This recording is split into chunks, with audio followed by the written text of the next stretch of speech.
देखिए, बीजेपी मतलब नरेंद्र मोदी मतलब बीजेपी, बस यही बच गया।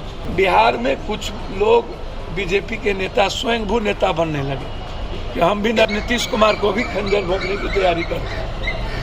तो देखिए, मैं 2-3 बात आपको पहले बताऊं। वो चाह नहीं, देश में 4 सीट पे चुनाव हो। लोकसभा शत्रुघ्न सिन्हा जी, छत्तीसगढ़ में कांग्रेस, बंगाल में ममता। बोचहा सीट मुसाफिर पासवान जी की मौत हुई थी। एक बीजेपी का घमंड, अहंकार। देखिए, बीजेपी मतलब नरेंद्र मोदी मतलब बीजेपी, बस यही बच गया। नरेंद्र मोदी जी से ही बीजेपी की जो भी वोट बची हुई है।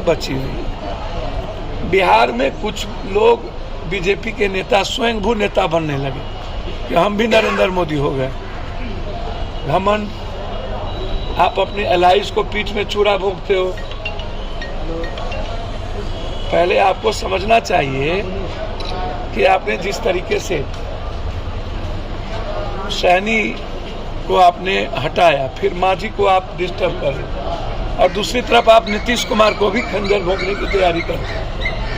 तो नीतीश कुमार जी और सरकार और बीजेपी के बीच सब कुछ अच्छा नहीं है। तो चुनाव कहां से आप जीती? और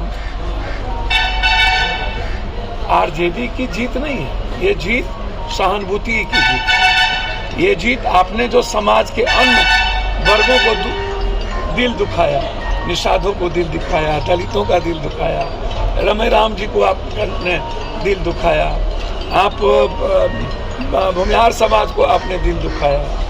ये सारा सीक्वेंस एक हो गया। सब लोग वहां पे एक हो गए कि इसके घमंडी बीजेपी को खत्म करना है। पहले आप इसको समझ लो, ये किसी की जीत नहीं है, ये जीत है बीजेपी के घमंड और लोगों को पीठ में खंजर भोंकने।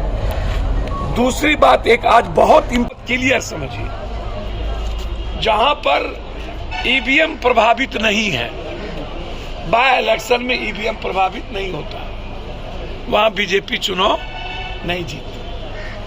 आप उठा के देखो। जहां पर नफरत पैदा करते हो, अभी आपने रामनवमी में इतना नफरत पैदा किया है, ऐसे होता है क्या? लाल झंडे में हनुमान होते थे, अब केसरिया ले आए, हनुमान को हटा के राम को ले। कभी जुलूस नहीं निकलता था। पहले राम होते थे, लक्ष्मण होते थे, सीता होती थी, भरत होते थे, जयबंद होते थे, शत्रुघ्न होते थे, सुग्रीव होते थे। अब सिर्फ राम बच गए आपके पास, और सबको आपने हटा दिया।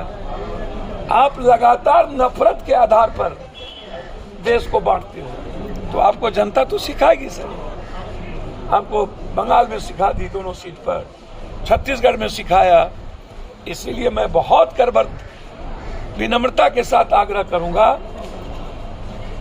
बाय इलेक्शन चुनाव ये बता दिया कि जहां पर ये लोगों की सेटिंग गेटिंग नहीं है, और जहां ये समाज को नहीं बांट पाती है, और जहां व्यक्तिगत लाभ और खैरात बांटने की जो मोदी जी की आदत है वो नहीं प्रभावित हो, तो वहां इस जन्म में बीजेपी चुनाव नहीं जीत सकती। अंतिम एक बात और हमको बहुत खुशी है कि जादव और ब्रह्मर्षि के बीच लंबे समय से जो कुछ लोगों ने नफरत पैदा किया, मुझे लगता है कि एक अच्छी पहल है कि कम से कम जो जादव आइसोलेशन की ओर कुछ लोगों ने 15 साल रह के किया था, अब समाज के लोग एक रहें, सभी जात के लोग एक रहें, इसकी शुरुआत मुझे अच्छा है। जीते कौन हारे, जीते हारे कौन।